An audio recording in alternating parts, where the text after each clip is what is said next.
Hello and welcome to IMS academy. चलिए बच्चे, आज हम लेकर आ गए हैं second part of electricity chapter, जिसमें हम सबसे पहले बात करने वाले हैं वोल्ट मीटर की। क्या होता है वोल्ट मीटर?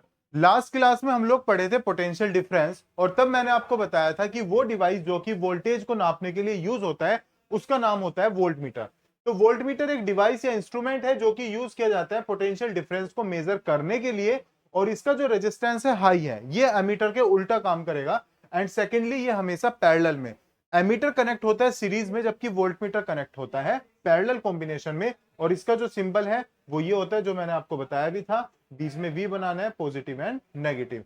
ये इसका सिंबल होता है वोल्ट मीटर को रिप्रेजेंट करने का। ये आपको सिंबल पता होना चाहिए, क्योंकि जब आप सर्किट डायग्राम बनाओगे तो उसमें वोल्ट मीटर को रिप्रेजेंट करने के लिए बोला जाएगा। Now cell is the simplest device to maintain the potential difference. सबसे इंपॉर्टेंट आपको एक यहाँ पे क्वेश्चन याद रखना है, ये एनसीईआरटी में भी है आपके, कि वो कौन सा डिवाइस होता है जो कि पोटेंशियल डिफरेंस को मेंटेन करता है। उसका आंसर है सेल और बैटरी। और बहुत बच्चे गलती से इसमें आंसर कराते हैं वोल्ट मीटर। ये आपको समझ के चलना है कि वोल्ट मीटर मेजर करने का काम करता है, लेकिन मेंटेन करने का काम पोटेंशियल डिफरेंस को, क्योंकि दो टर्मिनल होते हैं बैटरी के अंदर या सेल के अंदर, तो उसमें क्या होगा कि अलग अलग वर्क डन होगा। तो जो मेंटेन कर रहा है पोटेंशियल डिफरेंस को, यानी कि एक टर्मिनल का कुछ और पोटेंशियल है, दूसरे का कुछ और है, तो उनके बीच में एक डिफरेंस निकल के आता है। तो यानी कि जो मेंटेन करता है पोटेंशियल डिफरेंस को वो सेल करता है या बैटरी करता है, लेकिन मेजर कौन करता है? वो वोल्ट मीटर करता है। तो ये चीज आपको ध्यान रखनी है, क्योंकि ये 1 मार्कर में, बोर्ड एग्जाम में भी कई बार पूछा गया है 1 और 2 मार्कर में, और बच्चे इसमें गलती करके आए हैं। जल्दबाजी नहीं करनी है आप लोगों को। Now current always flow from the high potential to low, ये चीज भी आपको याद रखनी है। हाई टू लो जो है वो करंट फ्लो करता है। चलिए, अब ये आपके सर्किट डायग्राम बनाने में कुछ सिंबल्स यूज होंगे। ये आप लोग हालांकि पहले भी पढ़े हो, लेकिन फिर भी बात कर लेते हैं। सबसे पहले हम बात करते हैं इसमें इलेक्ट्रिक सेल की। सेल का सिंबल अभी मैंने आपको बताया, एक टर्मिनल बड़े वाला पॉजिटिव होगा, छोटे वाला नेगेटिव होगा। ये सिंबल होता है सेल का। बैटरी के सिंबल की बात करें तो जब आप दो या दो से ज्यादा बैटरी को आपस में जोड़ते हो तो वो बन जाती है आपकी, दो या दो से ज्यादा सेल को आपस में जोड़ते हो तो वो बन जाती है बैटरी। तो यहाँ पे एक पॉजिटिव टर्मिनल है, एक नेगेटिव टर्मिनल। तो ये आपका कहलाएगा इस, केवल आपको जो रिप्रेजेंट करना है वो पहले वाले और लास्ट वाले करना है। तो जब दो या दो से ज्यादा सेल को जोड़ोगे तो बैटरी बनेगी। की क्या होती है? ओपन का मतलब होता है बीच में डॉट नहीं होगा, यानी कि वायर जो है डिसकनेक्टेड है, करंट फ्लो नहीं हो रहा। की क्लोज का मतलब होता है बीच में डॉट आएगा कि वायर्स कनेक्टेड है, करंट फ्लो होगा। ये सिंबल होता है। 1 सेकेंड। चलिए, अब आ जाते हैं वायर जॉइंट पे। वायर का ये सिंबल होता है कि अगर आपने उसको ज्वाइंट करके दिखा रखा है तो वायर आपस में कनेक्टेड है। वायर क्रॉसिंग, अगर एक वायर दूसरे के ऊपर से जा रहा है उसको टच किए बिना, तो यानी कि एक वायर ये था और दूसरा उसके ऊपर से जा रहा है, तो वहां पे आप ऐसा लूप बना दोगे। बल्ब का सिंबल ये होगा, जिसको आप ऐसे करके बनाओगे। नाउ रेजिस्टेंस, क्या होता है रेजिस्टेंस आगे पढ़ेंगे, लेकिन रेजिस्टेंस का सिंबल याद रखो, ऐसा होगा। रियोस्टेट कम यूज होगा आपके सिलेबस में, बस आपको याद रखना है ऐसे आप रेजिस्टेंस के सिंबल के ऊपर एक एरो दिखा दोगे, ये आपका रियोस्टेट का सिंबल होगा। और एमीटर के सिंबल की ऑलरेडी हम लोग बात कर चुके कि क्या होता है, और वोल्ट मीटर की भी हम ऑलरेडी सिंबल की बात कर चुके।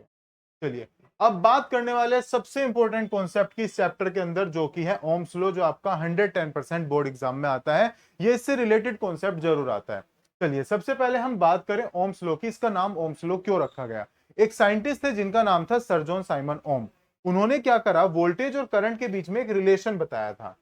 वोल्टेज के बीच में और करंट के बीच में एक रिलेशन बताया था, और वो रिलेशन था डायरेक्टली प्रोपोर्शनल का, कि अगर आप वोल्टेज को बढ़ाओगे तो उसी के साथ साथ करंट भी बढ़ेगा, लेकिन एक कंडीशन आपको कांस्टेंट रखनी पड़ेगी, दैट वाज टेम्परेचर। टेम्परेचर या other physical conditions like the pressure. तो अगर आप कभी भी वायर का टेम्परेचर कांस्टेंट कर दोगे तो आप देखोगे कि जब कभी भी आपने वोल्टेज बढ़ाई तो उसका करंट भी बढ़ेगा। ये ओम्स लॉ, ये सर जॉन साइमन ओम जो साइंटिस्ट हैं, उन्होंने ये रिलेशन निकाल के दिया था, इसलिए इस रिलेशन को एक लॉ का नाम दिया गया और उस लॉ का नाम रखा गया ओम्स लॉ, जो कि ये कहता है कि potential difference across the 2 points of the metallic conductor is directly proportional to the current passing through it till the other physical conditions like temperature remains constant. यानी कि अगर आप टेम्परेचर को कांस्टेंट कर दोगे तो उस वायर के अंदर फ्लो होने वाला जो करंट है वो डायरेक्टली प्रोपोर्शनल होगा पोटेंशियल डिफरेंस के, या आप ये भी कह सकते हो कि पोटेंशियल डिफरेंस डायरेक्टली प्रोपोर्शनल होगा करंट के। एक क्वांटिटी को बढ़ाओगे तो उसी के साथ साथ दूसरी क्वांटिटी भी बढ़ेगी।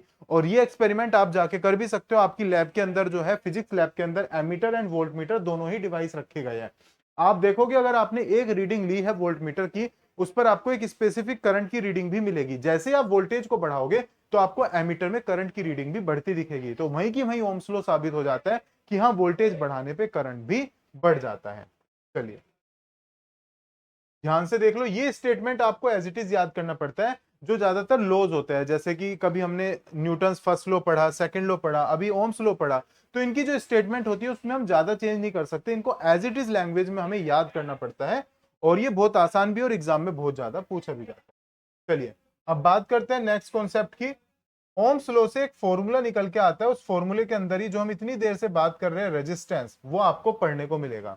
चलिए अगर मैं आपको इसका डेरिवेशन करके दिखाऊं, तो क्योंकि जैसे हमने पढ़ा कि V डायरेक्टली प्रोपोर्शनल होता है I के, यानी कि वोल्टेज बढ़ेगी तो करंट भी बढ़ेगा। तो जब आप प्रोपोर्शनल के साइन को इक्वल रखोगे तो यहाँ पर एक कांस्टेंट वैल्यू आएगी जिसको कहा जाएगा रेजिस्टेंस, और साथ में रहेगा करंट। तो एक तो ओम्स लॉ से जो V का फॉर्मूला बनेगा वो RI बनेगा।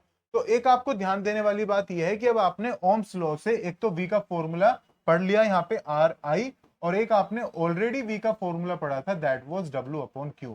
तो दो फॉर्मूले आपको दिमाग में रखने हैं। इट डिपेंड्स ऑन न्यूमेरिकल्स की न्यूमेरिकल्स में आपको RI दिया है और वोल्टेज निकालने को पूछ लिया तो ये फॉर्मूला लगाओगे, वर्क डन और चार्ज दिया और V निकालने को पूछ लिया तो तब आप ये वाला फॉर्मूला लगाओगे। यहां से भी I का फॉर्मूला बन जाएगा। अगर आपको I का फॉर्मूला निकालना है तो ये जो R I के साथ मल्टीप्लाई में उधर किस में चला जाएगा, डिवाइड में।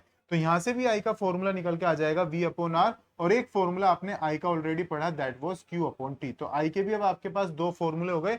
और अब मेन क्वांटिटी है R, ये R कहलाता है रेजिस्टेंस। अगर इसका फॉर्मूला हम निकालने लगे तो इसके साथ में ये जो I है ये उधर किस में चला जाएगा, डिवाइड में। तो रेजिस्टेंस का फॉर्मूला बन जाएगा V/I। तो रेजिस्टेंस जो है वो रेशियो होता है वोल्टेज का और करंट का, और ये कांस्टेंट टर्म है। कहने का मींस किसी भी वायर का जो रेजिस्टेंस होता है, रेजिस्टेंस किसी भी मटेरियल की वो प्रॉपर्टी है जो करंट का अपोज करती है। करंट का अपोज मतलब अगर रेजिस्टेंस वायर का ज्यादा होगा तो उसमें करंट ज्यादा फ्लो नहीं हो पाएगा। इसलिए जो कंडक्टर्स होते हैं हमारे पास में, जैसे एल्यूमिनियम है, कॉपर है, इन कंडक्टर्स का रेजिस्टेंस बहुत कम है, इसलिए इनमें करंट आसानी से पास हो जाता है। जबकि जो इंसुलेटर्स है उनका रेजिस्टेंस हाई है, जिसकी वजह से उनमें करंट आसानी से पास नहीं हो पाता। तो जब कभी भी आपसे कोई पूछे कि व्हाट इज रेजिस्टेंस, तो it is the property of the conductor which resist the flow of charge, यानी कि जो चार्ज को फ्लो होने से रोकती है, जो करंट के अपोजिट काम करती है। फॉर्मूला इसका V/I है। इसका जो SI यूनिट है वो ओम्स है। इसको याद रखने के लिए, क्योंकि ये जो कांस्टेंट टर्म आपको मिली रेजिस्टेंस, जिसका फॉर्मूला V/I है, ये आपको ओम्स लॉ से मिली, तो इसकी जो SI यूनिट रखी गई है वो भी ओम ही रखी गई है। और ओम का जो सिंबल होता है वो कुछ इस तरह से आपको बनाना है, this is the symbol of ohm. तो अगर आपको कोई पूछे कि सर लिखो कि रेजिस्टेंस 10 ओम, तो आपको ऐसे लिखना है R इज इक्वल टू 10 ओम। चलिए ध्यान से देख लो सभी, कोई भी डाउट हो आपको तो आप अपने डाउट कमेंट बॉक्स में लिख सकते हैं। अब इसमें हम बात करते हैं VI ग्राफ की। क्या होता है VI ग्राफ, चलिए ध्यान से देखिए। VI ग्राफ की अगर मैं बात करूं तो यहाँ पे ये आपने Y एक्सिस ली जिसपे आपने वोल्टेज ले लिया, ये X एक्सिस ली जहां पे आपने करंट ले लिया। अब क्योंकि वोल्टेज और करंट के बीच में डायरेक्टली प्रोपोर्शनल का रिलेशन है, तो इसके बीच में जो स्लोप बनेगा वो हमेशा एक स्ट्रेट लाइन जाएगी, और ये जो स्लोप है ये V डायरेक्टली प्रोपोर्शनल I को रिप्रेजेंट करेगा, साथ में एक फिजिकल क्वांटिटी को भी रिप्रेजेंट करेगा दैट इज रेजिस्टेंस। यानी कि अगर आपने कोई पॉइंट यहाँ पे लिया, इस पॉइंट को ऐसे आपने V सीधा बढ़ाया, यहाँ से आपको V की एक वैल्यू मिली, फिर आपने नीचे बढ़ाया, यहाँ से आपको I की एक वैल्यू मिली। अब इससे आप आसानी से रेजिस्टेंस निकाल सकते हो। वो V की वैल्यू ऊपर रखो, यहां से ये जो I की वैल्यू मिली इसको नीचे रखो, दोनों के रेशियो को सोल्व करो, जो निकल के आएगा दैट विल बी रेजिस्टेंस, और रेजिस्टेंस की SI यूनिट जो है वो ओम होगी। तो एक बार एग्जाम में पूछा भी गया था कि VI ग्राफ का स्लोप क्या रिप्रेजेंट करता है, तो दैट रिप्रेजेंट्स रेजिस्टेंस। चलिए तो ये कॉन्सेप्ट, ये अभी स्क्रीन पर जो आप देख रहे हो, यहां से आपके बोर्ड एग्जाम में 2 से 3 नंबर का क्वेश्चन बहुत आसानी से बन जाता है। तो एक बार ध्यान से सभी बच्चे देख लो, कोई भी आपके डाउट है तो आप कमेंट बॉक्स में लिख के पूछ सकते हो, लेकिन उसके लिए आप लोगों को पढ़ाई करनी पड़ेगी, जो कि आपके लिए थोड़ा दिक्कत करती है कई बार रिवाइज करना, कि बस सर पढ़ा रहे हैं पढ़ लिया, बाद में सेल्फ स्टडी नहीं करनी। अब क्वेश्चन मेन जैसे हम पढ़ते आए, अगर आपसे कोई पूछ ले डिफाइन 1 ओम, 1 ओम को डिफाइन करो, तो यानी कि रेजिस्टेंस का फॉर्मूला हम लोगों ने पढ़ा था V/I। तो यानी कि V की SI यूनिट वोल्ट होती है और करंट की एम्पियर होती है। तो इसको 1 वोल्ट लेंगे, इसको 1 एम्पियर लेंगे, फिर आप आसानी से 1 ओम को डिफाइन कर सकते हो।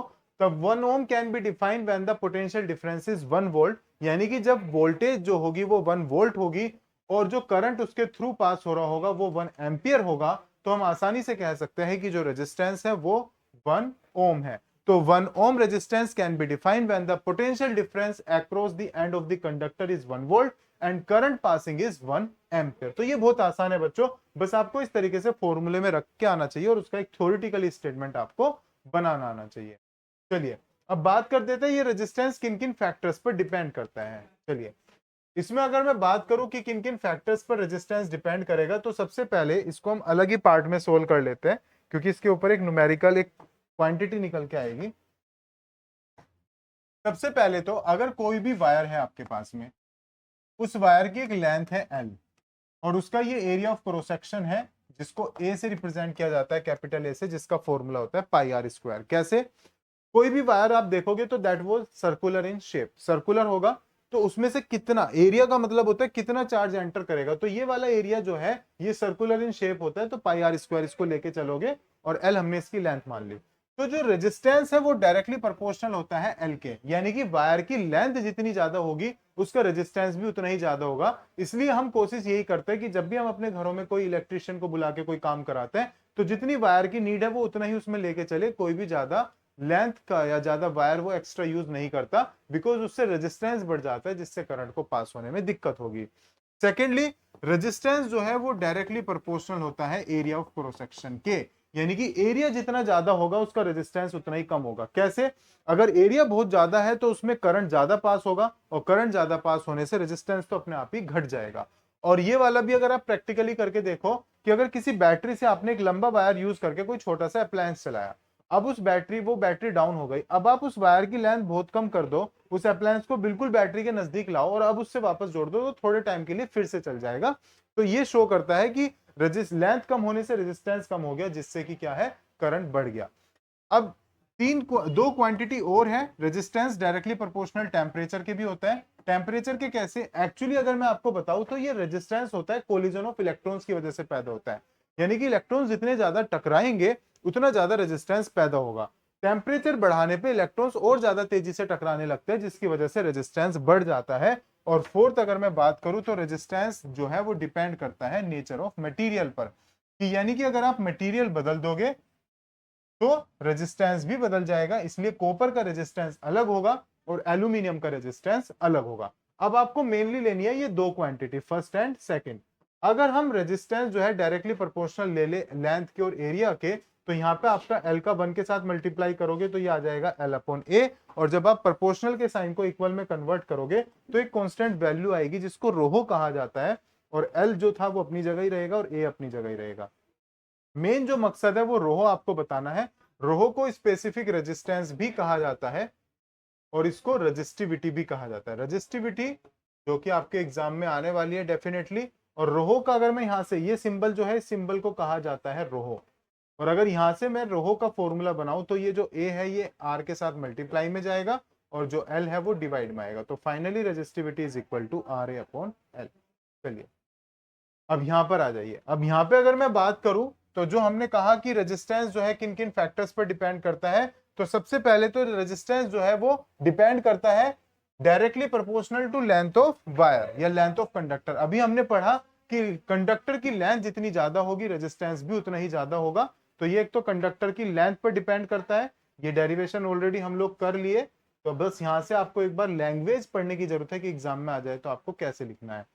इनवर्सली प्रोपोर्शनल होता है एरिया ऑफ क्रॉस सेक्शन के, कि एरिया ऑफ क्रॉस सेक्शन जितना ज्यादा होगा रेजिस्टेंस उतना ही कम होगा। जब आप उन दोनों क्वांटिटी को एक साथ लेते हो तो वहीं से आपके अभी एक क्वांटिटी निकल के आई थी resistivity.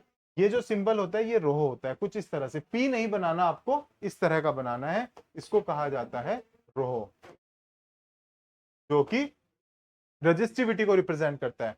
It is defined as the resistance offered by a metallic cube. अब रेजिस्टिविटी की डेफिनेशन एग्जाम में बहुत आती है, तो इसको आप ऐसे यूज कर सकते हो कि जैसे अगर आपके पास में कोई क्यूबॉइडिकल शेप में या क्यूब शेप में कोई मटेरियल है, तो उसका जो रेजिस्टेंस, अभी हमने रोहो का फॉर्मूला क्या पढ़ा था, आर ए अपॉन में एल, तो यानी कि अगर आपको इसकी ऐसा यूनिट निकालनी है तो आप यहां से निकाल सकते हो रेजिस्टेंस की ओम, एरिया की होती है मीटर स्क्वायर, दिख रहा है ना सभी को यहां तक, और लेंथ की होती है मीटर। 1 मीटर से 1 मीटर कटेगा तो इसकी जो एसआई यूनिट है एक तो ओम मीटर है। एक इसके फॉर्मूले से आप इसकी डेफिनेशन बना सकते हो कि जो स्पेसिफिक रेजिस्टेंस या रेजिस्टिविटी है ये हम ऐसे डिफाइन कर सकते हैं कि जब किसी भी मटेरियल का रेजिस्टेंस 1 ओम होगा, उसका एरिया 1 मीटर स्क्वायर होगा और उसकी लेंथ 1 मीटर होगी, तो रेजिस्टिविटी जो है वो 1 ओम मीटर के इक्वल होगी। लिखा हुआ है it is defined as the resistance offered by a cube of the side 1 meter when current flows perpendicularly to its opposite faces. Its SI unit is ohm meter. ohm meter इसकी SI unit होती है, ये आपको ध्यान रखना है। SI unit भी बहुत पूछी जाती है और फॉर्मूला भी आपको याद रखना है। चलिए अब बात करते हैं इसके 1 सेकेंड। चलिए लास्ट कॉन्सेप्ट की, ये आप देख सकते हैं सभी बच्चे। रजिस्टिविटी अगर मैं आपको थोड़ा सा डिटेल में समझाऊं तो एक्चुअली जो रजिस्टिविटी है वो अभी मैंने आपको बताया था कि रजिस्टिविटी जो है वो उसकी वजह से रेजिस्टेंस पैदा होता है और रेजिस्टेंस पैदा होने के पीछे का रीजन क्या था? Collision of electrons. तो यानी कि इलेक्ट्रॉन जितने ज्यादा तेजी से टकराएंगे रेजिस्टिविटी भी उतनी ही ज्यादा होगी, तो रेजिस्टिविटी ही रेजिस्टेंस पैदा करती है। और एलॉयज जो होते हैं, जो दो या दो से ज्यादा मेटल्स और नॉन मेटल्स का मिक्सचर होते हैं, उनकी रेजिस्टिविटी जनरली हाई होती है। जो टोस्टर वगैरह बनाने में यूज करते हैं या इलेक्ट्रिक आयरन का जो नीचे का सरफेस होता है नाइक्रोम जो होता है, वो भी रेजिस्टिविटी उसकी हाई होती है, इसलिए उसको यूज किया जाता है क्योंकि मेनली वो वहां पे उनका हीटिंग मेल्टिंग जो पॉइंट है वो बहुत हाई होता है, आसानी से वो जलते नहीं है और सारे के सारे करंट को वो हीट एनर्जी में कन्वर्ट कर देता है, जिससे हमारा जो मेन पर्पस है वो आसानी से फुलफिल हो जाता है।